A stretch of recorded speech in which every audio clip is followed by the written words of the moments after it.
Assalamualaikum warahmatullahi wabarakatuh. Kembali lagi di channel Calon Apoteker. Dalam video kali ini, kita akan melanjutkan pembahasan mengenai bab neurologi yang kemarin. Di mana dalam video kemarin kita sudah membahas nih epilepsi. Apa sih epilepsi, kemudian jenis-jenis epilepsi, kemudian mekanisme dari epilepsi, obat-obat epilepsi, dan juga efek samping dari epilepsi. Oke. Sebelum kita lanjut ke video Parkinson disease, bagi kalian yang belum melihat bab mengenai epilepsi, mohon disarankan untuk melihat bab epilepsi itu sendiri, terutama di bagian mekanisme of action epilepsi, di mana dalam mekanisme itu ada yang namanya glutamat dan juga GABA. Glutamat itu di sana ada mekanisme dari glutamat dan juga GABA, di mana GABA dapat menghambat si glutamat. Nah, di mana mekanisme itu akan penting sekali kita bahas di sini. Jadi kita tidak akan bahas terlalu panjang lebar. Dan bagi kalian yang belum nonton mekanisme dari epilepsi itu sendiri, maka silakan kalian tonton mekanismenya saja. Yang lain-lain kalau misal sudah paham, ya udah nggak usah dilihat kayak gitu. Oke, kita bahas mengenai Parkinson terlebih dahulu. Apa sih itu Parkinson? Lah, menurut definisi, Parkinson itu merupakan gangguan sistem saraf pusat yang mengatur sistem motorik. Oke, jadi di dalam sistem saraf pusat itu terjadi namanya neurodegeneratif. Jadi neuron-neuron yang terdapat dalam otak itu mengalami penurunan fungsi. Lah, penurunan fungsi inilah yang dapat menyebabkan Parkinson. Kemudian, Parkinson sendiri itu merupakan penyakit yang namanya progresif. Di mana progresif, seiring bertambahnya waktu, seiring bertambahnya usia, dia itu akan semakin memperburuk. Jadi, kebanyakan orang yang Parkinson itu orang-orang dengan usia di atas 60 tahun. Karena apa? Karena bisa jadi dia itu mengalami neurodegeneratif. Neurodegeneratif itu diperparah dengan usia, dan juga lain sebagainya, dan juga bisa disebabkan oleh adanya infeksi yang menyerang otak, sehingga bisa mengakibatkan kerusakan sel neuron atau neuron-neuron yang terdapat dalam otak. Oke, secara garis besar, Parkinson sendiri itu disebabkannya oleh kurangnya neurotransmitter dopamin. Jadi, dopamin itu diproduksi di otak.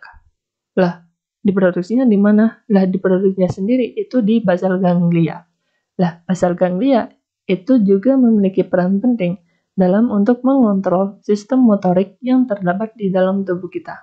Jadi, ketika apabila si basal ganglia itu mengalami gangguan, sehingga menyebabkan dopamin itu kurang, maka kita akan juga mengalami permasalahan motorik. Bisa jadi kita tremor ataupun rigid. Oke, kita lanjutkan.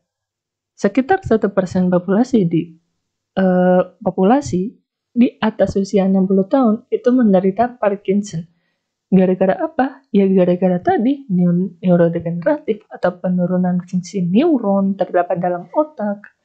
Kemudian adanya infeksi yang terdapat dalam otak. Kayak gitu. Itu yang dapat menyebabkan Parkinson. Kemudian Parkinson sendiri itu dapat menimbulkan sejumlah gejala non-motorik. Tidak hanya motorik, tapi Parkinson menyebabkan non-motorik. Seperti apa? Seperti kayak misalnya gangguan tidur atau insomnia. Kemudian ada depresi. Kemudian ada penurunan kognitif. Itu juga dapat disebabkan oleh adanya Parkinson. Oke, sekarang kita membahas mengenai anatomi dari otak itu sendiri. Yang pertama, itu ada yang namanya basal ganglia, yang saya sudah sebutkan tadi, di mana basal ganglia itu berfungsi untuk mengatur motorik dalam tubuh kita. Nah, sebelum mengatur motorik, ada yang namanya cerebral cortex. Jadi, cerebral cortex itu dia mengirim sinyal ke basal ganglia. Ketika basal ganglia itu sudah menerima sinyal dari cortex, dia akan diteruskan oleh thalamus. Kemudian thalamus dia akan melanjutkan lagi ke korteks. Dari korteks dia akan melanjutkan di sumsum tulang belakang dan dilanjutkan di sistem saraf tepi. dan kita akhirnya bisa bergerak. Itu untuk secara garis besarnya.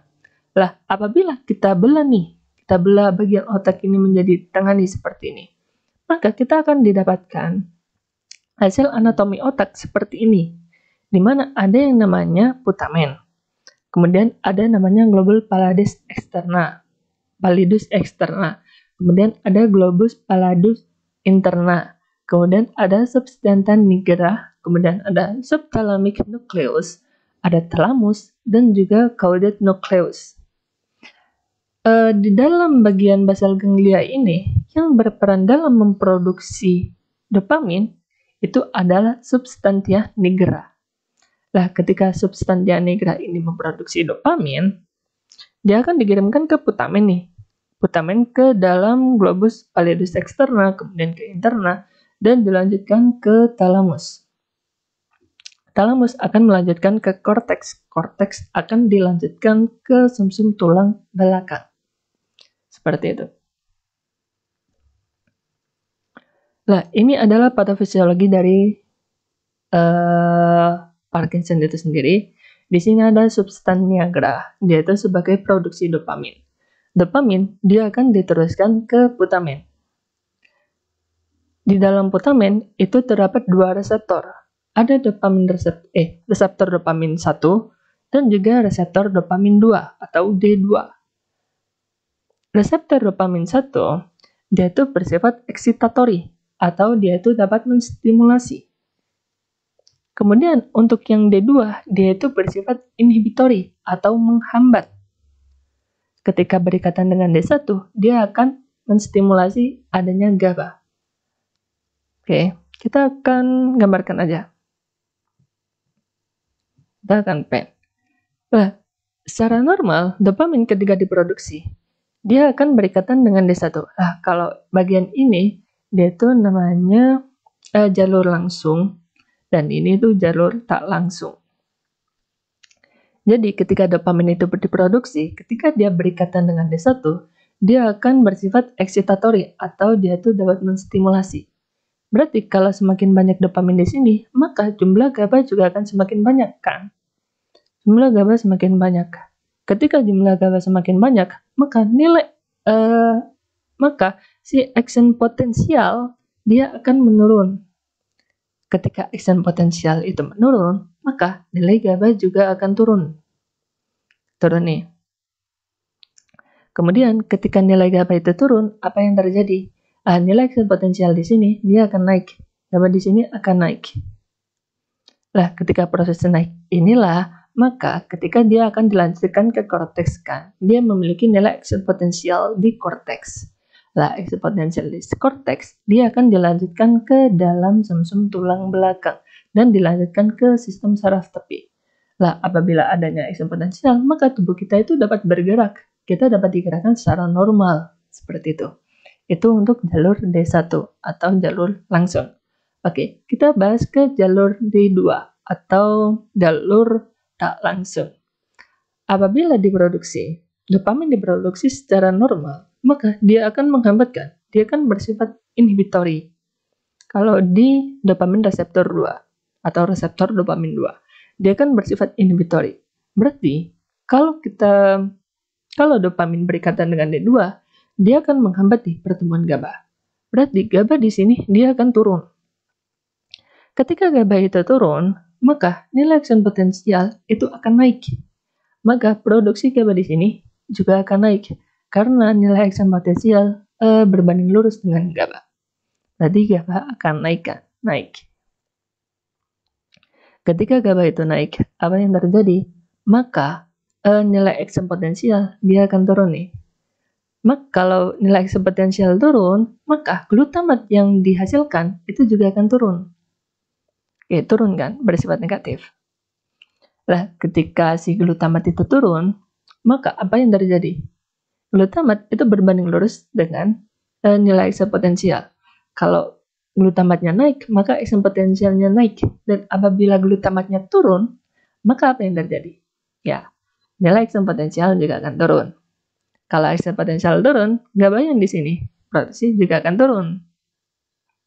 Dia akan turun nih. Dia akan turun. Lah, ketika turun, apa yang terjadi? Maka GABA di sini juga akan naik nih. Akan naik. Kemudian dilanjutkan ke korteks. Korteks akan dilanjutkan di sumsum tulang belakang dan dilanjutkan ke sistem saraf tepi. Dan kita bisa bergerak. Oke.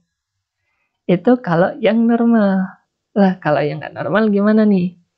Lah, kalau nggak normal, maka akan terjadi penghambatan di dopamin nih. Dopamin kan kurang kan? Dia kan dihambat nih. Bukan dihambat sih, dia itu kurang memproduksi dopamin. Oke, kita lanjutkan di sini. Kita ke D1 terlebih dahulu. Nah, ketika dopamin itu kurang atau kurang diproduksi atau tidak hampir diproduksi, maka di sini kan tidak ada yang bisa berikatan dengan GABA kan.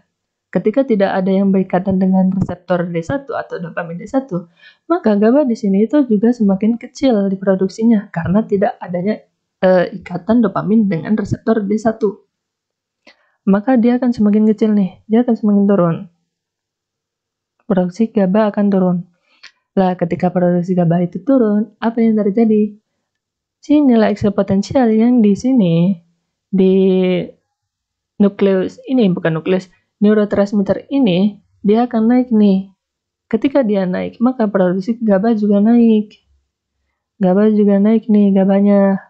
Ketika GABA naik, maka nilai ekstrapotensial di sini dia akan turun. Turun. Ketika turun, maka terjadi permasalahan nih. Ketika nilai ekstrapotensial turun, dia akan dilanjutkan korteks nih. Nah, ketika di korteks, dia akan melanjutkan ke sumsum tulang belakang dan dilanjutkan ke sistem saraf tepi. Nah, apabila nilai ekstrapotensialnya turun, ini yang jadi permasalahan. Apa yang terjadi? Dia akan mengalami kekakuan atau namanya rigid. Seperti itu. Itu kalau jalur 1 nih. Kalau jalur dopamin 1. Nah, kalau jalur dopamin 2 bagaimana nih? Nah, ini kan bersifat inhibitori kan. Dia itu kan menghambat. Apabila tidak ada, maka yang menghambat itu sudah nggak ada kan. Nggak ada yang menghambat lagi nih. Nggak ada yang menghambat di GABA ini. Maka produksi GABA dia akan naik. Karena tidak ada penghambatan oleh dopamin di reseptor dopamin 2. Ketika GABA-nya naik, apa yang terjadi? Di sini juga kenaikan. Ketika naik, jumlah GABA naik, maka nilai ekstrapotensial dia akan turun. Ketika nilai ekstrapotensial turun nih, produksi GABA juga turun. Ketika produksi GABA turun, apa yang terjadi? Nilai ekstrapotensial akan naik nih di sini. Akan naik. Naik, dia naik. Ketika nilai eksponensial naik, maka glutamat yang diperoleh juga akan naik. Nah, glutamat itu berbanding lurus dengan nilai ekstrapotensial kan. Semakin tinggi glutamat, maka semakin tinggi nilai ekstrapotensial. Nah, ketika glutamat naik, dia akan nilai potensial juga akan naik. Sehingga produksi GABA di sini juga akan naik. Ketika produksi GABA di sini akan naik, banyak GABA nih. GABA di sini banyak nih. Dia berikatan dengan si neurotransmitter yang ada di sini. Ketika berikatan dengan neurotransmitter, apa yang terjadi? Dia akan turun. Nilai potensial dia akan turun. Turun. Sampai di korteks. Ini yang jadi permasalahan. Ketika nilai potensial turun, dia akan dapat menyebabkan Parkinson. Nah, inilah mekanisme dari Parkinson itu sendiri. Jadi kalau dilihat dari sini, di substantan niagra, dia akan ke putamen. Ketika putamen, dia ada yang langsung lewat jalur sini ke globus pallidus interna. Kalau jalur D1, kalau D2, dia akan kemana ya? Bentar. Dia akan ke pallidus externa terlebih dahulu. Pallidus externa, kemudian dia kembali ke subthalamic nucleus. Salah mana ya? Salah, ini thalamus. Dia akan ke subthalamic nucleus ke sini. Kemudian dia akan ke sini, ke interna. Ketika sudah di interna, dia akan ke thalamus. Dan di ujung-ujungnya masih tetap di talamus, kemudian talamus ke korteks, korteks ke sumsum tulang belakang. Sumsum tulang belakang, dia akan ke seluruh tubuh, ke sistem saraf tepi. Seperti itu. Itu untuk patofisiologi dari Parkinson itu sendiri. Bukan patofisiologi sih, mekanisme dari substantan nigra. Kemudian kita akan membahas mengenai dopamin itu sendiri. Nah, ini kita gambarkan sebagai di akson atau di ujung nukleus. Di ujung neuron. Mana sih ininya? Di ujung neuron. Nah, di dalam neuron, sebelum dirubah menjadi dopamin, dia itu berupa senyawa tiroksin. Tiroksin akan dirubah oleh tiroksin hidroksilase menjadi L-dopa. Kemudian L-dopa akan dirubah oleh dopa dekarboksilase menjadi dopamin, sehingga dihasilkan nih dopamin. Kemudian dopamin akan dikeluarkan di sinaps. Ketika dikeluarkan di sinaps, dia akan memilih berikatan dengan reseptor dopamin 1 maupun reseptor dopamin 2. Itu bebas. Kemudian ketika dalam sinaps nih, si dopamin ini itu memiliki, dia itu dapat dimetabolisme lagi, dapat dimetabolisme menjadi bentuk yang inaktif atau metabolit non-aktif. Jadi dia tidak dapat berikatan dengan dopamin reseptor lagi nih. Lah, oleh siapa yang metabolisme? Ada dua yang dapat metabolisme dopamin. Yang pertama ada yang namanya COMT. COMT itu adalah katekol O-metiltransferase.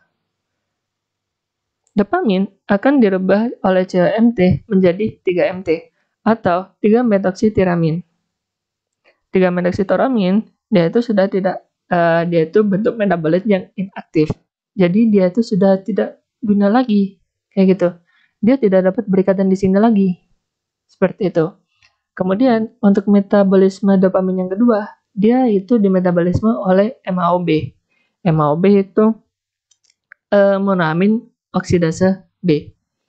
Lah, dopamin dia akan dimetabolisme oleh MAOB menjadi DOPAC atau digambar dehidroksipenilasetik acid atau biasa disingkat dengan DOPAC.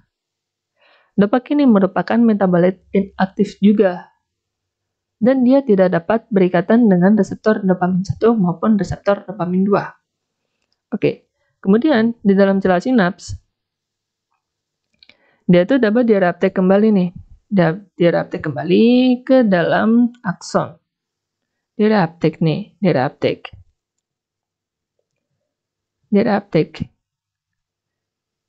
Kemudian di sini itu juga terdapat enzim MAOB itu sendiri.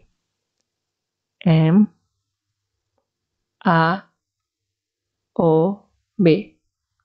Lah, ketika di sini dia itu memiliki dua pilihan. Bukan dua pilihan sih, dua jalan, dua kemungkinan.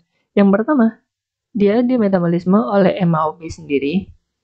Kemudian dia akan di-recycle ulang dan dikeluarkan lagi ke celah sinaps. Seperti itu. Lah, untuk pengobatannya sendiri, pengobatan dari Parkinson sendiri, itu dia diberikan L-dopa. Oke, pertanyaannya, kenapa tidak langsung diberikan dopamin? Oke, ini yang jadi permasalahan di sini. Di dalam otak, itu ada yang namanya blood-brain barrier atau BBB. Di mana blood-brain barrier, dia tuh bersifat non-polar atau larut lemak. Sementara dopamin, dia tuh bersifat polar atau larut dalam air. Sehingga, apapun bagaimana caranya, si dopamin akan ditolak karena dia bukan bersifat non-polar atau larut lemak. Sementara L-dopa atau levodopa, dia tuh bersifat non-polar atau larut lemak, sehingga dia tuh bisa masuk ke dalam blood-brain barrier. Seperti itu. Namun yang jadi permasalahan, ketika di dalam perifer,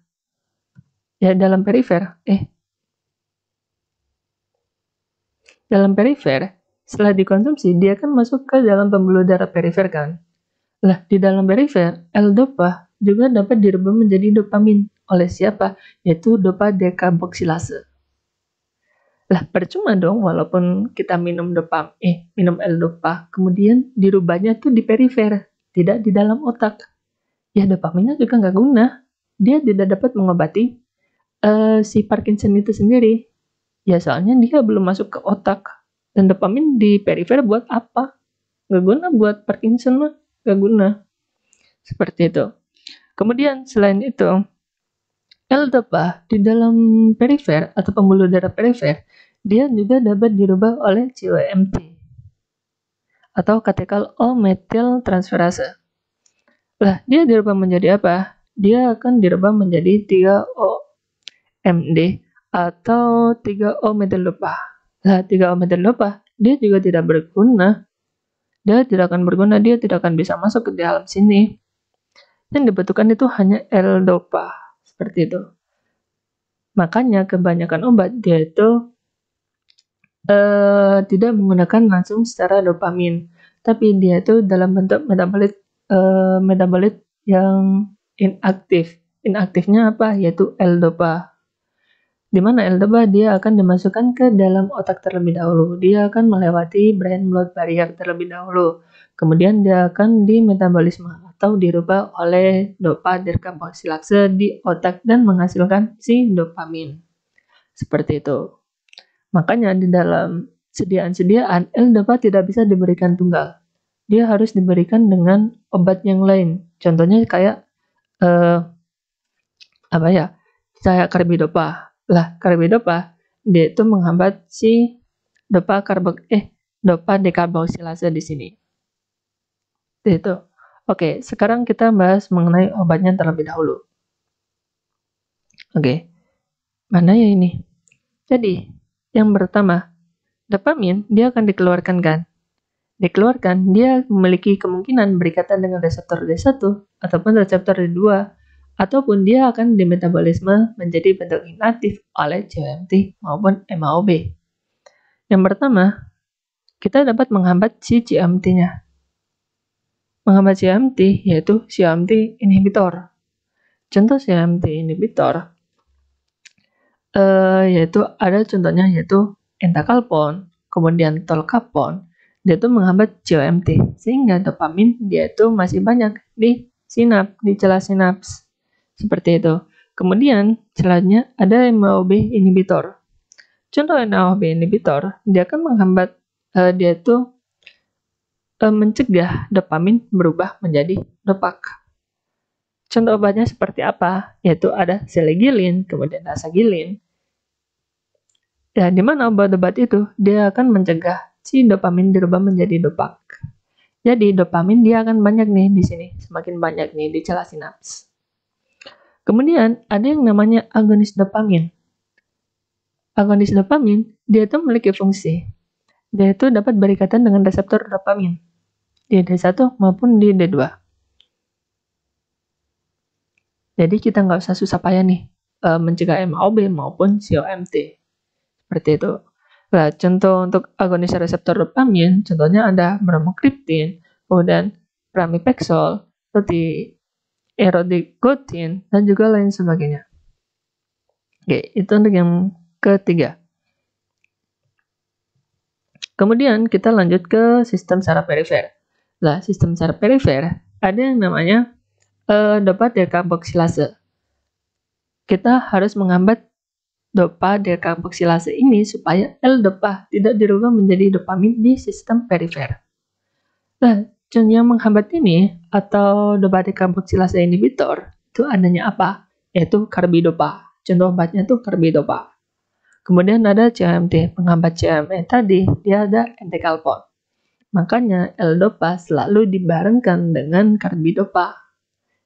Karbidopanya dia itu sebagai inhibitor dopa karboksilase. Seperti itu, supaya si L-dopa dia itu dapat masuk ke dalam brain-blood barrier. Oke. Nah, kemudian ada satu lagi nih. Di dalam Di dalam mana tadi? Di dalam substansia nigra, dopamin dia tuh selalu seimbang dengan asetilkolin. Dopamin, dia selalu seimbang dengan asetilkolin. Ketika dopaminnya turun atau mengalami neurodegeneratif, apa yang terjadi? Maka asetilkolin dia akan tinggi. Nah, emang kenapa sih kalau asetilkolin tinggi? Nah, ini yang jadi permasalahan. Di dalam neuron, salah satu neuron itu terdapat namanya reseptor muskarinik atau muskarinik reseptor. Nah, ketika si asetilkolin ACH,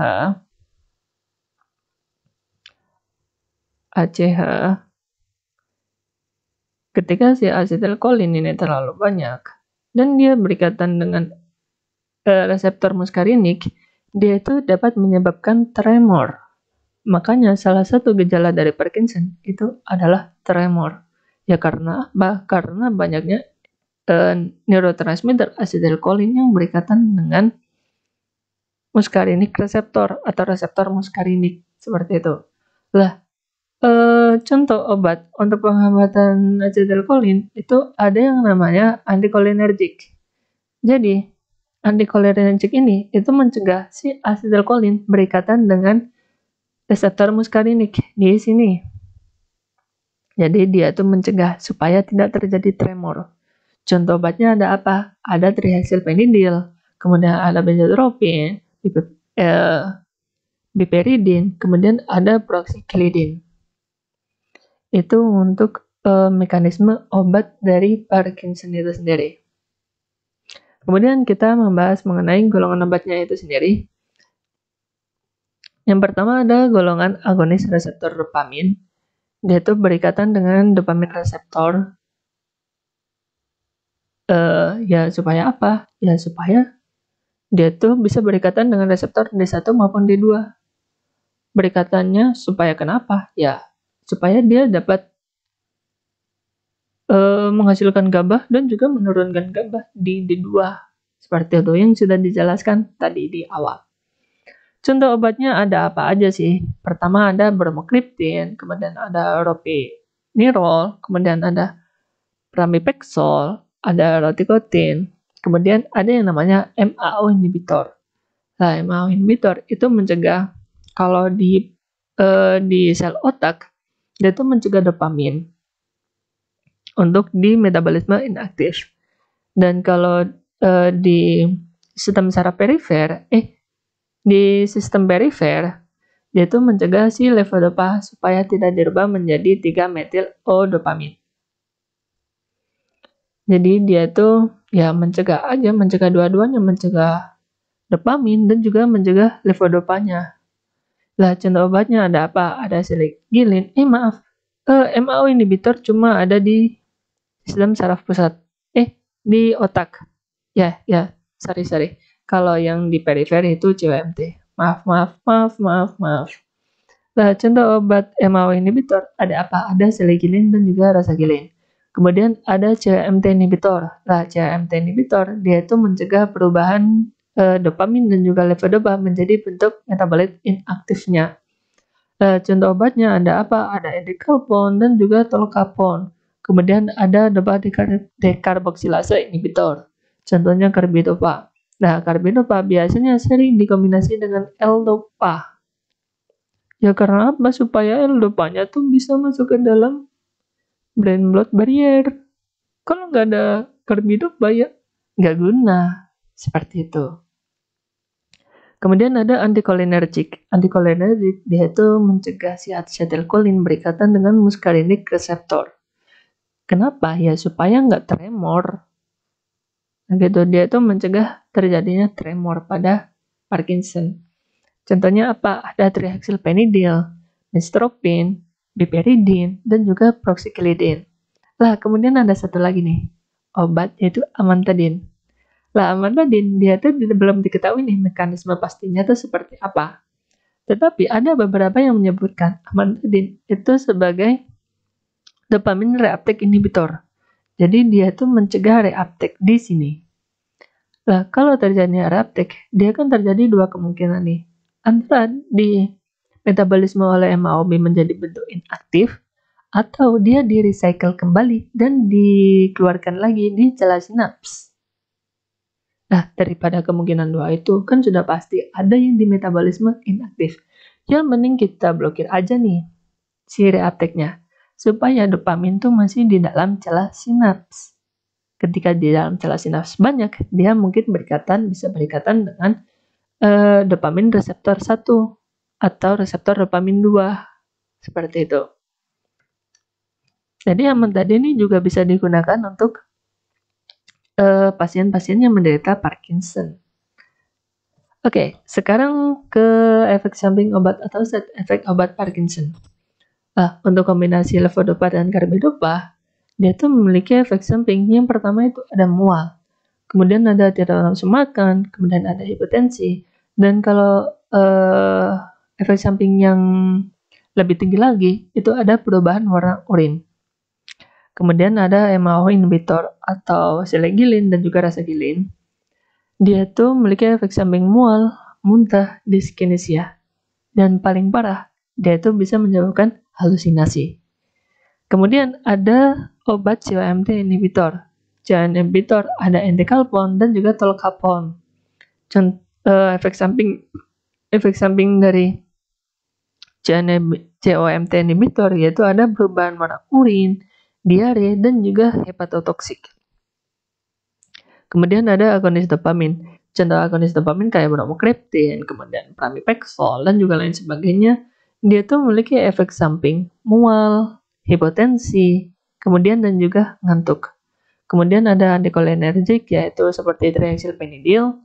Dia tuh memiliki efek samping kayak konstipasi, mulut kering, dan juga penglihatan tuh dapat kabur.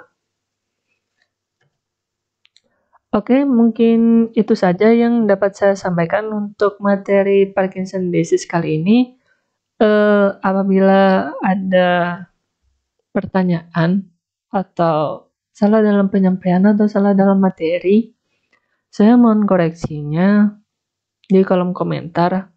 Kalau misal ada yang salah, nanti akan saya cross-check ulang apabila itu benar salah atau terjadi kesalahpahaman. Oke. Cukup sekian untuk video kali ini. Apabila ada salah kata, saya mohon maaf sebesar-besarnya. Assalamualaikum warahmatullahi wabarakatuh. Bye-bye.